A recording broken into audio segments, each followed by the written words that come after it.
Hello everyone, कैसे हो सब? I hope all are doing well. Welcome back to the channel. Dear friends, working journalist act की series आज complete हो जाएगी। आज के इस वीडियो में ना हम लोग डिस्कस करेंगे सेक्शन नंबर 14 से लेकर के section number 20। So let's get started. So friends, चलिए सबसे पहले हम बात करते हैं सेक्शन नंबर 14 की। लेकिन उससे पहले मुझे एक बात बताओ, आपको क्या लगता है ये एक XYZ न्यूज़पेपर एस्टैब्लिशमेंट है और ये एक ABC न्यूज़पेपर एस्टैब्लिशमेंट है। आपने एक एक्ट का नाम सुना है, industrial employment standing order act 1946। हम जानते हैं कि नॉर्मल फैक्ट्रीज में, एस्टैब्लिशमेंट में, कंपनीज में ये एक्ट अप्लाई होता है। लेकिन जरा आप लोग मुझे बताओ, ये जो अभी मैंने आपको ये दो जो न्यूज़पेपर एस्टैब्लिशमेंट बताई हैं, क्या इनमें ये एक्ट अप्लाई हो सकता है? बिल्कुल हो सकता है। लेकिन आपको क्या लगता है कि इन दोनों में ही अप्लाई होगा? तो इसमें छोटा सा ट्विस्ट है फ्रेंड्स। XYZ जो न्यूज़पेपर एस्टैब्लिशमेंट है, ये वाली, इसमें 18 एम्प्लॉयज काम करते हैं। वही ये जो ABC न्यूज़पेपर एस्टैब्लिशमेंट है, इसमें 22 एम्प्लॉयज काम करते हैं। अब मुझे बताओ, आपको क्या लगता है इन दोनों में ही अप्लाई होगा इंडस्ट्रियल एम्प्लॉयमेंट एक्ट या दोनों में से किसी एक में? यस, दोनों में से एक में। लेकिन वो कौन सी है एस्टैब्लिशमेंट? यस, वो ABC न्यूज़पेपर एस्टैब्लिशमेंट है। उसमें industrial employment standing order act apply होगा। लेकिन क्यों ABC वाली एस्टैब्लिशमेंट में ही क्यों? XYZ वाली एस्टैब्लिशमेंट ने क्या बिगाड़ा है यार? वो बात दरअसल ये है कि XYZ जो एस्टैब्लिशमेंट है ना न्यूज़पेपर की, इसमें ओनली 18 एम्प्लॉयज वर्क करते हैं, इसलिए यहाँ अप्लाई नहीं हो सकता। लेकिन अगर मैं बात करूं ABC न्यूज़पेपर एस्टैब्लिशमेंट की, तो जैसा कि मैंने आपको बोला, इसमें 22 एम्प्लॉयज काम करते हैं। एंड सेक्शन 14 यही बोलता है कि अगर industrial employment standing order act 1946 जो है किसी भी न्यूज़पेपर एस्टैब्लिशमेंट में अप्लाई हो सकता है अगर उसमें 20 या उससे ज्यादा एम्प्लॉयज पिछले एक साल में किसी भी एक दिन, अगर ऐसा कंडीशन पूरी हो गई ना कि आपके एस्टैब्लिशमेंट में 20 या उससे ज्यादा एम्प्लॉयज वर्क करते थे, तब आपके ऊपर कहते हैं ये एक्ट लागू हो जाएगा। कौन सा वाला जरा बताना? हाँ, industrial employment standing order act 1946। तो क्या समझे आप लोग फ्रेंड्स? सेक्शन 14 बस सिंपली इतना ही बोलता है कि एक न्यूज़पेपर एस्टैब्लिशमेंट है, अगर उसमें पिछले एक साल में किसी भी एक दिन साल में किसी भी एक दिन ये बात पूरी हो गई ना कि आपके एस्टैब्लिशमेंट में 20 या उससे ज्यादा एम्प्लॉयज थे, तो दैट मींस ये एक्ट आपके ऊपर अप्लाई हो जाएगा। तो क्योंकि कहते हैं कि न्यूज़पेपर एस्टैब्लिशमेंट के ऊपर ये एक्ट अप्लाई हो गया है, सो दैट मीन्स अब न्यूज़पेपर एस्टैब्लिशमेंट का भी जो एम्प्लॉयर है ना, उसे इस एक्ट के हिसाब से, मैं कौन से एक्ट की बात कर रही हूँ, इंडस्ट्रियल एम्प्लॉयमेंट एक्ट की बात कर रही हूँ, उसको इस एक्ट के हिसाब से जो भी रूल्स, सर्विस कंडीशंस हैं, वर्किंग आवर्स, लीव, डिसिप्लिन, ये सब कुछ उसको प्रॉपरली एक्ट के हिसाब से फॉलो करना पड़ेगा।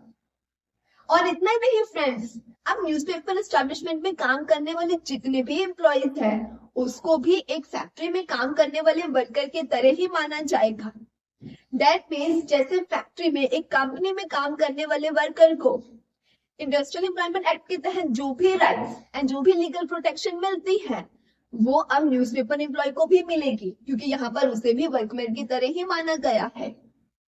तो आई होप आपको section 14 clear. Now let's talk about section number 15। हम लोगों ने सेक्शन 14 में समझा है कि अगर एक न्यूज़पेपर एस्टैब्लिशमेंट में 20 और मोर वर्कर्स होते हैं, तो वहां पर industrial employment standing order act apply हो जाता है। ठीक उसी तरह से फ्रेंड्स, अब यहाँ ये बोला गया है कि अगर सेम कंडीशन पूरी होती है, मान करके चलिए ये XYZ जो न्यूज़पेपर एस्टैब्लिशमेंट है, इसमें 25 एम्प्लॉयज वर्क करते हैं। मुझे बताइए, क्या यहाँ पर 20 और मोर वर्कर्स वाली कंडीशन पूरी हो रही है? यस। तो इसका मतलब है यहाँ पर एम्प्लॉयज प्रोविडेंट फंड वाला एक्ट जो है ना, वो अप्लाई हो जाएगा। सेक्शन 15 क्या बोलता है कि employees provident fund act apply हो जाएगा एक न्यूज़पेपर एस्टैब्लिशमेंट पर, अगर वहां 20 और मोर एम्प्लॉयज वर्क करते हैं तो। अब मुझे जरा बताओ, अगर मैं एक नॉर्मल फैक्ट्री की बात करूं, क्या वहां पर जो एम्प्लॉय होता है एंड जो एम्प्लॉयर होता है वो अपना अपना कंट्रीब्यूशन देते हैं, एम्प्लॉयज प्रोविडेंट फंड में डिपॉजिट करते हैं? बताओ यस और नो। यस। तो यहाँ पर भी अब कहते जो वो एम्प्लॉयज होंगे, क्योंकि अगर आपके ऊपर ये एक्ट अप्लाई हो रहा है तो नो डाउट यहाँ पर कहते फिर यहाँ वाले एम्प्लॉयज की सैलरी में से पैसा डिडक्ट होगा और एम्प्लॉयर भी अपने हिस्से में से देगा। कहाँ कंट्रीब्यूट करोगे? एम्प्लॉयज प्रोविडेंट फंड में करोगे। ठीक है, तो बहुत सिंपल था ये सेक्शन। आई होप आपको क्लियर हो गया होगा। Now let's talk about section number 16। Friends, एक तरफ है वर्किंग जर्नलिस्ट एक्ट और एक तरफ है कोई अदर लॉ, कोई अदर कॉन्ट्रैक्ट, कोई अग्रीमेंट। यहाँ पर एक बात को लेकर के दोनों ही आपस में कॉन्ट्राडिक्ट कर रहे हैं, मतलब एक्ट कुछ और बोल रहा है एंड कोई अदर लॉ या कॉन्ट्रैक्ट या अग्रीमेंट कुछ और बोल रहा है। तो ऐसे केस में आपको क्या लगता है किसकी चलेगी? No doubt working journalist act ना फिर किसी भी और कॉन्ट्रैक्ट, अग्रीमेंट या लॉ पर भारी पड़ जाएगा। लेकिन छोटू सा ट्विस्ट है, वो ये है फ्रेंड्स, देखो नॉर्मली तो हम जानते हैं कि ये वर्किंग जर्नलिस्ट एक्ट ही भारी पड़ेगा, इसी की चलेगी। लेकिन लेकिन अब इस पॉइंट को एग्जाम्पल के साथ समझना। मान लीजिए एक जो ये कंपनी है इसने इसने अपने कॉन्ट्रैक्ट में ये लिख रखा है, या मान लो इन्होंने अपने एओए में या एमओए में ये चीज लिख रखी है कि हम अपने न्यूज़पेपर वाले एम्प्लॉयज को 15 लीव देंगे। कितनी? 15 लीव देंगे। मान लो कंपनी का कॉन्ट्रैक्ट बोलता है कि 15 लीव देंगे, लेकिन हाइपोथेटिकली मान लो कि ये जो एक्ट है वर्किंग जर्नलिस्ट एक्ट वो बोलता है कि 12 लीव मिलेगी। मुझे बताओ यहाँ पर अब कंपनी वाला कॉन्ट्रैक्ट ज्यादा बेहतर है या फिर एक्ट? एक्ट बोलता है 12, कंपनी का कॉन्ट्रैक्ट बोलता है 15 लीव मिलेगी। दोनों में से ज्यादा बेनिफिशियल कौन सा है एम्प्लॉय के लिए? हाँ जी, यहाँ पर कंपनी का कॉन्ट्रैक्ट बेनिफिट दे रहा है। तो जब बात आ जाए बेनिफिट की, देखो कॉन्ट्रैक्ट तो यहाँ भी दोनों कर रहे हैं, कॉन्ट्रैक्ट 15 बोल रहा है, एक्ट 12 लीव देने की बात कर रहा है। लेकिन क्योंकि अब बात बेनिफिट की देखी जा रही है, बेनिफिट कॉन्ट्रैक्ट में ज्यादा है, तो इस केस में फिर एक्ट की नहीं चलेगी। यहाँ पे बेनिफिट देखेंगे, ज्यादा किधर है उधर को चले जाओ। ठीक है, तो नॉर्मली अगर मैं बात करूं तो कहते हैं एक्ट की ही चलती है, फिर वो अब दूसरा जो भी लिखा हो नहीं सुनते, हम एक्ट की ही बात माननी है। लेकिन अगर एक्ट से बेहतर बेनिफिट कोई और अग्रीमेंट या कोई और कॉन्ट्रैक्ट दे रहा है तो उस केस में फिर एक्ट पीछे हट जाएगा। देसी भाषा में बताऊं, जिधर ज्यादा बेनिफिट हो तो भाग चलेगा। ठीक है, क्लियर हुआ section? Good. Now let's talk about section number 16A। Friends, मान करके चलो, गवर्नमेंट कहती है कि न्यूज़पेपर एम्प्लॉयज को मिनिमम 20,000 रुपए सैलरी देनी ही पड़ेगी। अब एक तूफान एक्सप्रेस एजेंसी है न्यूज़पेपर की, वहां पे बहुत सारे एम्प्लॉयज काम करते हैं। वहां का जो एम्प्लॉयर है वो सोचता है अरे यार ये गवर्नमेंट ने क्या फंसा रखा है, क्या हमें खामखा इन लोगों को 20,000 रुपीज देने पड़ते हैं, बहुत ज्यादा है यार, ये हमसे नहीं होता। तो एम्प्लॉयर सोचते हैं क्यों ना यार मैं 2-3 एम्प्लॉय हटा दूं, इन्हें देनी नहीं पड़ेगी फिर सैलरी, जबकि काम पे नहीं होंगे। तो कहते हैं काम करता हूँ मैं, पिंकू टिंकू चिंकू को निकाल देता हूँ, सैलरी के पैसे बचेंगे, नहीं देनी पड़ेगी। तो फिर सेक्शन 16A बोलता है कि एम्प्लॉयर चलो रुको रुको, निकालने का रीजन क्या दे रहे हो तुम यहाँ पे पिंकू टिंकू और चिंकू, मतलब कि एम्प्लॉयज को कि तुम्हें वेजेस देनी पड़ रही है, तुम्हें सैलरी देनी पड़ रही है, तुम रीजन सैलरी को मान रहे हो, वेजेस को मान रहे हो। तो सेक्शन 16A बोलते हैं कि रुक जाओ, जस्ट वेजेस का रीजन दे करके कि मुझे सैलरी देनी पड़ जाती है, मुझसे नहीं दी जाती, तुम सैलरी या वेजेस को रीजन दे करके किसी को भी काम से फायर, डिसमिस, रिट्रेंच या डिस्चार्ज नहीं कर सकते हो। हाँ, अगर यहाँ पर आप पिंकू को इसलिए निकाल रहे थे कि उसने कोई फ्रॉड करा है, रीजन वैलिड है। हाँ, आप पिंकू को इसलिए निकाल रहे थे कि वो काम सही से नहीं करता है, रीजन वैलिड था। लेकिन आप क्या रीजन दे रहे हो कि मुझे सैलरी देनी पड़ती है, गवर्नमेंट के चक्कर में 20,000 देना पड़ता है, आप ये रीजन से निकाल रहे हो तो आप निकाल ही नहीं सकते हो। तो सेक्शन 16A यही बोलता है। सो आई होप इस एग्जांपल से आपको क्लियर हो गया होगा। Now let's talk about section number 17। Just imagine करो फ्रेंड्स, टोमो एम्प्लॉयर है एंड पिंकू एम्प्लॉय है। बात आप लोग जानते हो हम न्यूज़पेपर एस्टेब्लिशमेंट की ही कर रहे हैं। तो मान करके चलो टोमो एम्प्लॉयर है और पिंकू एम्प्लॉय है। दरअसल होता ये है कि टोमो ने पिंकू को पैसा देना था, मतलब इस एक्ट के तहत जो देने वाला पैसा होता है ना, चलो सैलरी हो सकती है, मान लो सैलरी देनी थी 20,000, लेकिन उसने नहीं दी। तो ये सेक्शन 17 बोलता है कि इस एक्ट के तहत कोई भी ऐसा अमाउंट था जो कि एम्प्लॉयर ने देना बनता था एम्प्लॉय को, लेकिन वो अमाउंट ड्यू है, वो अभी तक दे नहीं रहा है। तो यहाँ पर अब पिंकू जो कि हमारा एम्प्लॉय है, उसके पास एक राइट है। क्या आप जानना चाहते हो क्या है? तो सुनो, यहाँ पर फ्रेंड्स या तो खुद एम्प्लॉय या उसका कोई ऑथराइज्ड पर्सन या फिर उसके फैमिली का कोई मेंबर, अगर वो जो एम्प्लॉय है वो इस दुनिया में नहीं है तो उसके फैमिली का कोई मेंबर, ये लोग स्टेट गवर्नमेंट से, फ्रेंड्स कहां से? स्टेट गवर्नमेंट को ये लोग बोल सकते हैं कि प्लीज हमारा पैसा रिकवर कर दीजिए। ये लोग रिकवरी के लिए स्टेट गवर्नमेंट को अप्लाई कर सकते हैं। अब आपको क्या लगता है स्टेट गवर्नमेंट क्या करेगी? या तो स्टेट गवर्नमेंट खोल दिया उनका कोई ऑथोराइज्ड पर्सन को, वो बोलेंगे कि चेक करो कि सच्ची में पिंकू को पैसा ड्यू है भी या नहीं, कहीं एम्प्लॉय झूठ मूठ तो नहीं बोल रहा कि मुझे एम्प्लॉयर ने पैसा नहीं दिया। भाई देखना तो बनता है ना। हाँ, तो स्टेट गवर्नमेंट या फिर उसका ऑथराइज पर्सन पहले ये चेक करेंगे, पूरी अपनी इंक्वायरी करेंगे, तसल्ली करेंगे कि क्या सच्ची में पिंकू को देना बनता है पैसा। अब मान लो यार, जब स्टेट गवर्नमेंट ने उनका ऑथराइज पर्सन उनकी टीम ने पूरा चेक करा, अरे ये टोमू ने तो सच्ची में पिंकू के पैसे नहीं दिए, तो अब वो क्या करेंगे? अब ये लोग पता क्या करेंगे, सर्टिफिकेट इशू करेंगे रिकवरी ऑफिसर को कि जाओ रिकवरी ऑफिसर और पिंकू का पैसा रिकवर करके लाओ। और अब ये जो पैसा है रिकवरी ऑफिसर बिल्कुल एरर ऑफ लैंड रेवेन्यू की तरह ही, जैसे वो सरकारी जमीनी का पैसा रिकवर किया जाता है ना, बिल्कुल वैसे ही रिकवर करेंगे। और फिर रिकवर करने के बाद पैसा मिल जाएगा पिंकू को उसका। लेकिन फिर एज यूजुअल कहानी में ट्विस्ट ना है, ऐसा हो नहीं सकता। वो ये है, अगर मान लो एम्प्लॉयर और एम्प्लॉय इन दोनों के बीच में आपस में मतभेद हो गया, या मान लो इन एक बोल रहा है कि 2 महीने की सैलरी ड्यू है, एक बोल रहा है कि 3 मंथ की ड्यू है। मान लीजिए पिंकू कहता है कि मेरे को पिछले लास्ट 3 मंथ से सैलरी नहीं दी है, लेकिन एम्प्लॉयर का कहना है कि लास्ट 2 मंथ से ड्यू है। मुझे बताओ क्या यहाँ पर दोनों के बीच में आपस में खिटपिट हो रही है? दोनों मान ही नहीं रहे हैं कि एक्चुअल में टाइम कितना है, मतलब एक्चुअल में कब से ड्यू है सैलरी। तो ऐसे केस में अब स्टेट गवर्नमेंट क्या करेगी यार? आप स्टेटमेंट लेबर कोर्ट को ये जो है बात रेफर करेगी, ये केस एक तरह से रेफर कर देगी कि आप ही कुछ करिए और सोल्यूशन दीजिए।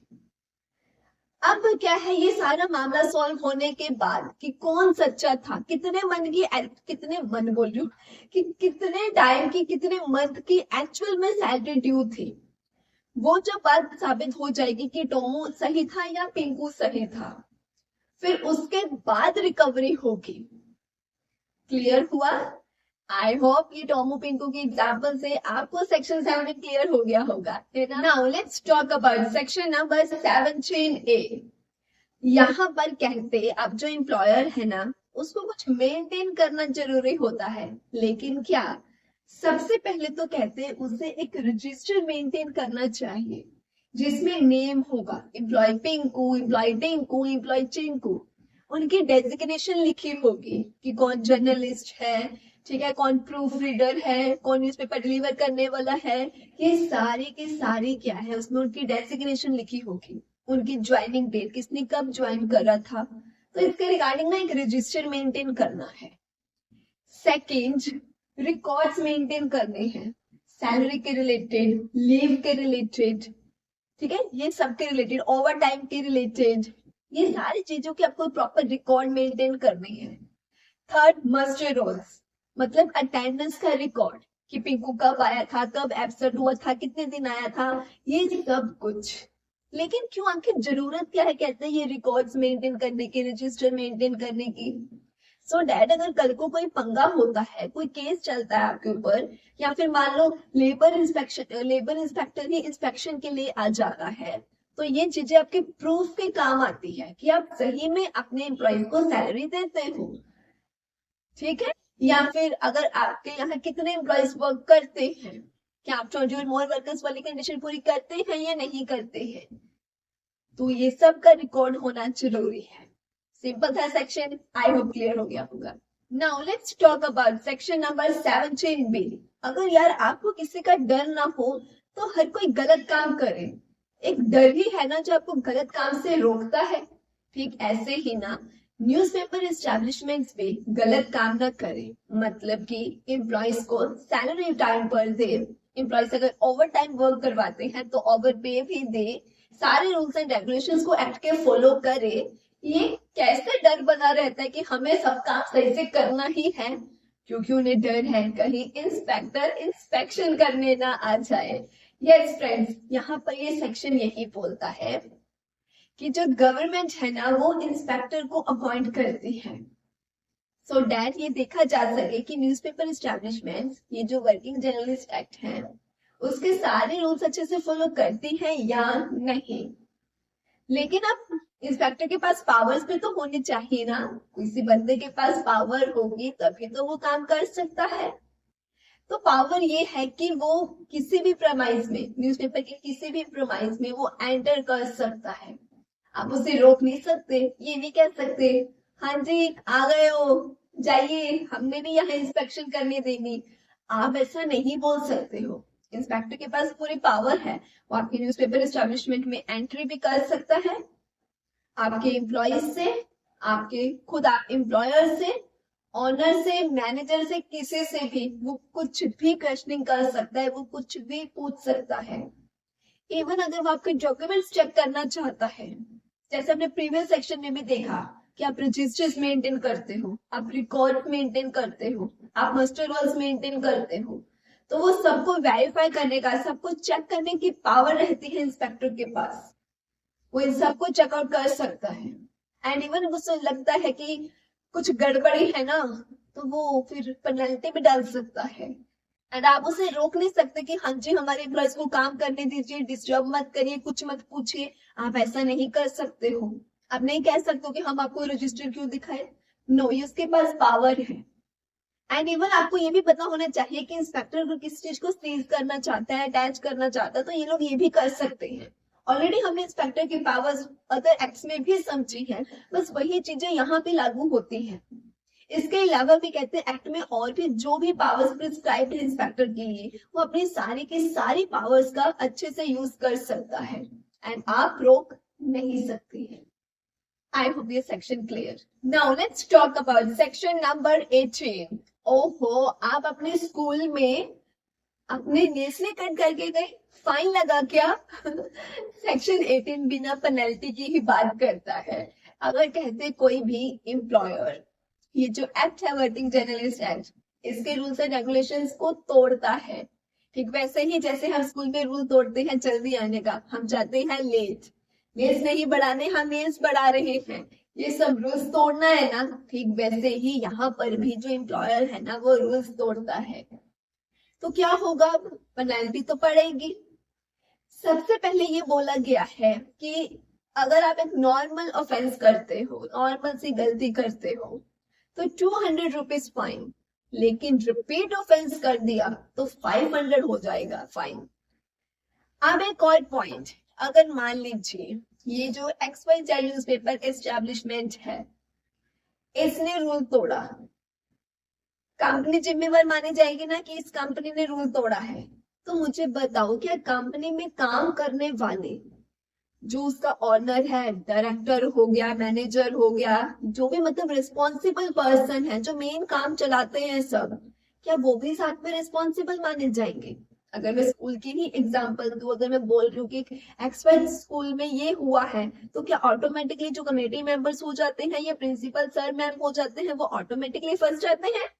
ठीक वैसे ही अगर मैं बोल रही हूँ कि एक XYZ न्यूज़पेपर एस्टैब्लिशमेंट ने ये गलती करी है, रूल तोड़ा है, तो ऑटोमेटिकली जितने भी पर्सन्स उसमें रिस्पॉन्सिबल पर्सन्स होते हैं वो सबके सब रिस्पॉन्सिबल माने जाते हैं, वो सबके सब गिल्टी ही माने जाते हैं कि सब कसूरवार है। लेकिन मान लीजिए उनमें से जैसे कि मान लो पिंकू डायरेक्टर था, टिंकू जो था वो ऑनर था, ठीक, और चिंकू क्या था, मैनेजर था। मान लो जो पिंकू है उसने यहाँ पे खुद को ये प्रूव कर दिया कि ये जो भी रूल वायलेशन हुआ है मेरे को कुछ पता ही नहीं था, अदा पता था ही नहीं। उसने इस बात को प्रूव कर दिया, उसने इस बात को प्रूव कर दिया, तो पिंकू बच जाएगा। तो मतलब यहाँ पर यही है कि अगर एक इस्टेब्लिशमेंट कोई रूल तोड़ती है तो इस्टेब्लिशमेंट में काम करने वाले जो भी मेन रिस्पॉन्सिबल पर्सन है सबके सब फंसेंगे। लेकिन अगर आप सही हो तो प्रूव कर दो, और अगर प्रूव हो जाएगा तो आप बच जाओगे, वरना फंस जाओगे। नेक्स्ट पॉइंट ये बोलता है कि अगर मान लो अब कोई रूल टूटा है तो नो डाउट की तहकीकात तो पूरी चलती है ना, कि क्या हुआ, कैसे हुआ, कब हुआ, कौन जिम्मेवार है। उस दौरान अगर पता चल गया कि एक मिस्टर ए जर्नलिस्ट हैं जिन्होंने जानबूझकर ये हरकत करी है, या अपनी कंसेंट दी है, या किसी के साथ मिली भगत में ये काम करा है, या उन्होंने खुद परमिशन दी है, या उनको नॉलेज थी, पता था ये रूल टूट रहा है, फिर भी उन्होंने अनदेखा करा, इग्नोर करा, समझाने के बजाय या रोकने के बजाय, तो वो भी फंसेंगे, उनको भी फिर यहाँ पे पेनल्टी पड़ेगी। ये पॉइंट भी क्लियर। नेक्स्ट पॉइंट यहाँ पर ये बोलता है कि अब ये जो भी केस बनता है वो फर्स्ट क्लास जो मैजिस्ट्रेट कोर्ट होती है ना वही हैंडल करती है। लेकिन जो यहाँ पे आपको केस फाइल करना होता है, जब वो गलती मतलब जब भी वो रूल टूटा उस दिन से लेकर के विद इन 6 मंथ, 6 महीने, 6 मंथ्स के विद इन आपको केस फाइल करना होता है, तभी कोर्ट एक्शन लेती है, वरना वो फिर खुद से क्यों ले वो, ठीक। तो एक तो ऑथराइज पर्सन कंप्लेंट करे, विद इन 6 मंथ्स के विद इन कंप्लेंट करो, फिर ही वो कोर्ट का होती है, एक्शन लेती है। एंड याद रखना फर्स्ट क्लास मैजिस्ट्रेट कोर्ट ही इस केस को हैंडल करती है। I hope clear. Now let's talk about section number 19। यहाँ पर फ्रेंड्स दी गई है लीगल प्रोटेक्शन, मतलब कि चाहे वो बोर्ड है, ट्रिब्यूनल है, चेयरमैन है, इंस्पेक्टर है, ये सब अगर कहते एटमोस्ट गुड फेथ में अच्छी नीयत से अपना काम करते हैं तो आप उनके ऊपर कोई लीगल एक्शन नहीं ले सकते हो। फॉर एग्जाम्पल मान लीजिए जो XYZ न्यूज़पेपर एस्टैब्लिशमेंट है ना, पता है क्या हुआ, यहाँ पर इंस्पेक्टर टोमो आया था इंस्पेक्शन के लिए। अब टोमो के पास हम तो जानते हैं सारे राइट्स है, वो प्रेमिसेस में एंटर कर सकता था, तो वो इनकी प्रेमिस में गया, फिर उसने अपनी इंस्पेक्शन शुरू करी, फिर उसने डॉक्यूमेंट्स देखने शुरू करे। अब उसने देखा ओ ये एक गड़बड़ी है।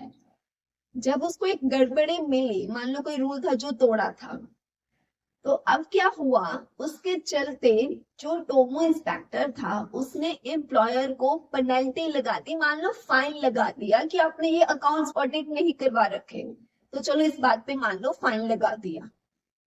अब वो जो एम्प्लॉयर है वो आया गुस्से में, ये इंस्पेक्टर ने मेरे को फाइन लगाया, इसके ऊपर तो मैं केस ठोकूंगा। तो सेक्शन 19 हंस रहा है। क्यों हंस रहा है?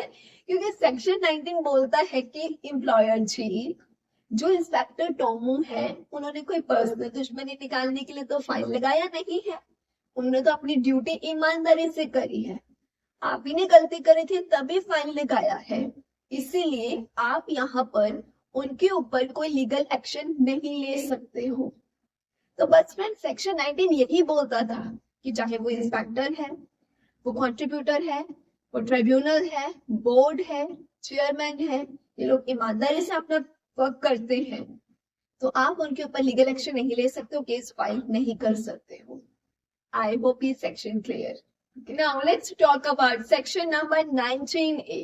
फ्रेंड्स अगर आप लोगों ने कोड ऑन वेजेस एक्ट वाली सीरीज देखी है तो उसमें ना मैंने एक एग्जांपल दी थी बेटी की शादी वाली, तो उस एग्जाम्पल से अगर आप लोगों ने वो सीरीज देखी है तो ये अभी का सेक्शन आप बहुत अच्छे से समझ जाओगे, लेकिन अगर आपने वो सीरीज नहीं देखी ना तो जरूर देख लेना।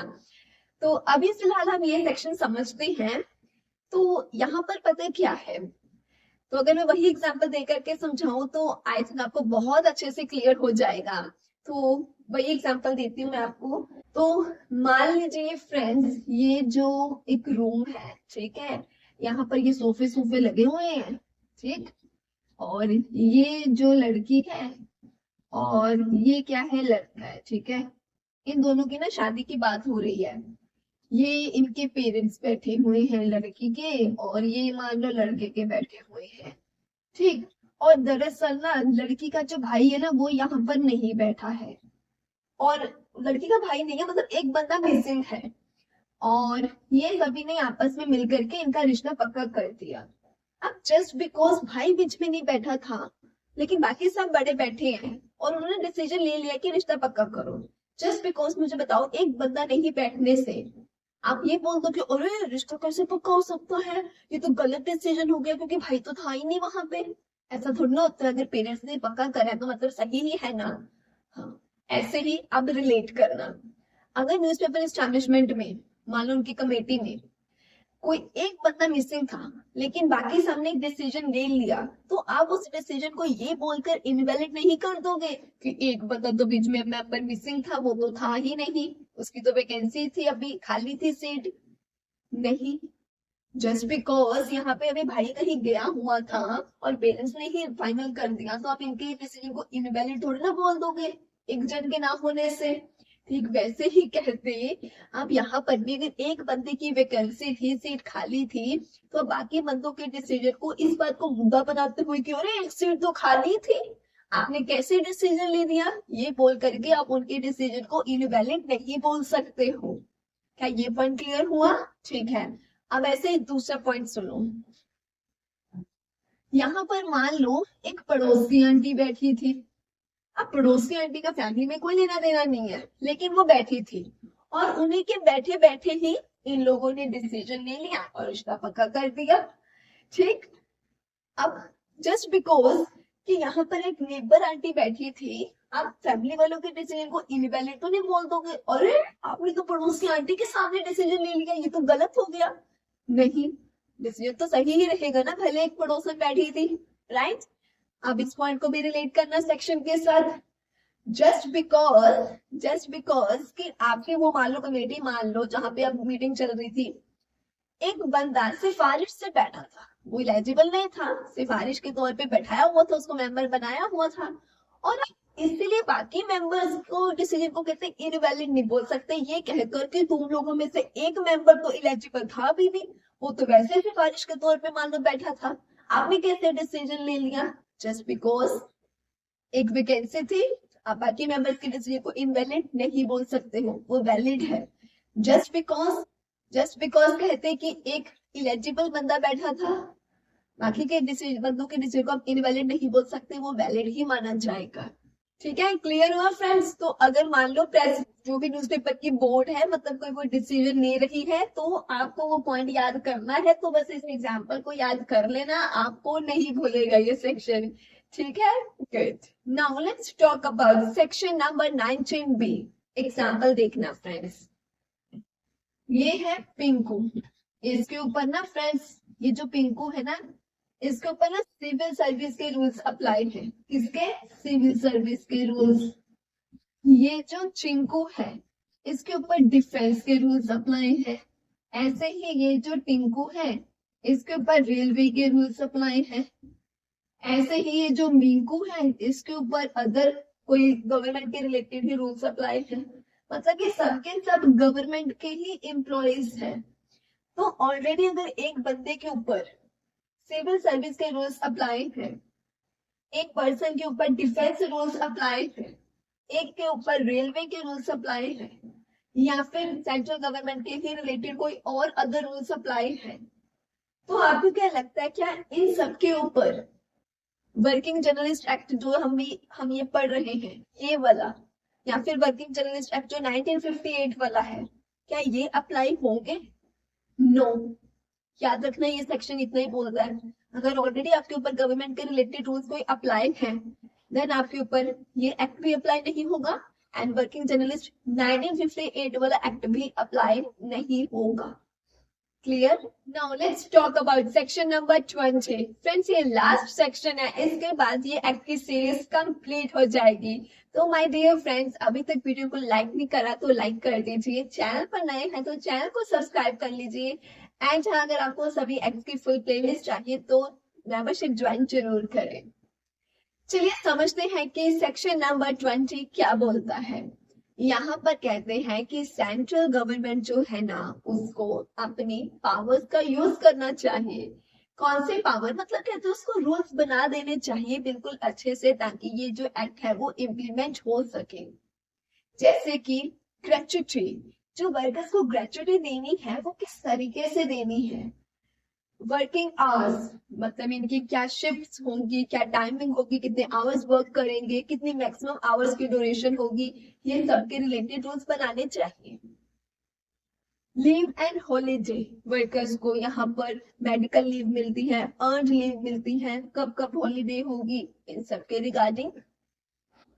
बोर्ड एंड ट्रिब्यूनल, जो बोर्ड एंड ट्रिब्यूनल्स होती हैं इनका क्या प्रोसीजर होगी, लाइक यहाँ पे अगर मेंबर्स नॉमिनेट करने तो किस तरीके से होंगे, उनको अगर नॉमिनेशन कैंसिल होनी है तो कैसे होनी है, ये लोग किस तरीके से काम करेंगे, इनके काम करने के क्या ही प्रोसीजर्स रहेंगे, या फिर अपॉइंटमेंट्स कैसे होंगी, सेक्शन 12 के तहत जो नोटिस भेजना होता है उसका क्या प्रोसीजर रहेगा। ठीक, जो रजिस्टर्स रिकॉर्ड्स मेंटेन करने होते हैं ये किस फॉर्मेट में मेंटेन करने हैं, ये सब के रिलेटेड अदर भी और भी रूल्स बना सकती है, सो दैट ये एक्ट जो है वो अच्छे से इम्प्लीमेंट हो सके। जो इंस्पेक्टर अपॉइंट करना है वो किस तरीके से करना है, इंस्पेक्टर के पास क्या क्या पावर्स होंगी, वो अपनी पावर्स से कैसे यूज कर सकता है, किस पनिशमेंट के लिए कितनी पेनल्टी देनी चाहिए, मतलब ये सब चीजों के रिगार्डिंग पावर होती है सेंट्रल गवर्नमेंट के पास कि वो रूल्स बना सकती है। अब एक एग्जांपल लीजिए, मान लीजिए सेंट्रल गवर्नमेंट वर्किंग जर्नलिस्ट के लिए 12 लीव्स रखती है कि इनको 12 अर्न लीव्स मिलेंगी। ये रूल बनाया, अब पता क्या होगा, सेंट्रल गवर्नमेंट ने जो ये रूल बनाया है ये पार्लियामेंट में पेश किया जाएगा 30 डेज तक, उसके दोनों हाउसेस में, लोकसभा एंड राज्यसभा दोनों में 30 डेज के लिए। फिर पार्लियामेंट देखेगा कि ये जो 12 लीव वाला जो रूल बनाया है ये बिल्कुल ठीक है, इसको ऐसे एक्सेप्ट करना है, मॉडिफिकेशन करनी है, लाइक वो बोल सकती है 12 नहीं 10 करो या 12 नहीं 15 करो, वो कुछ भी बोल के कर सकती है, या वो इसको कैंसिल ही कर सकती है। अब ये फिर डिपेंड करेगा पार्लियामेंट के ऊपर। लेकिन अगर मान लीजिए 12 लीव वाला रूल बन गया था, बाद में चल के पार्लियामेंट उसको कैंसिल कर देती है या मॉडिफाई कर देती है, तो जब ये रूल था 12 लीव वाला उस दौरान अगर कोई एक्शन लिया गया है तो वो वैलिड ही माना जाएगा। सो आई होप ये सेक्शन क्लियर। सो इसी के साथ फ्रेंड्स कंप्लीट होती है हमारी ये सीरीज। तो मिलेंगे फिर एक न्यू सीरीज के साथ, तब तक के लिए bye bye, take care, happy learning.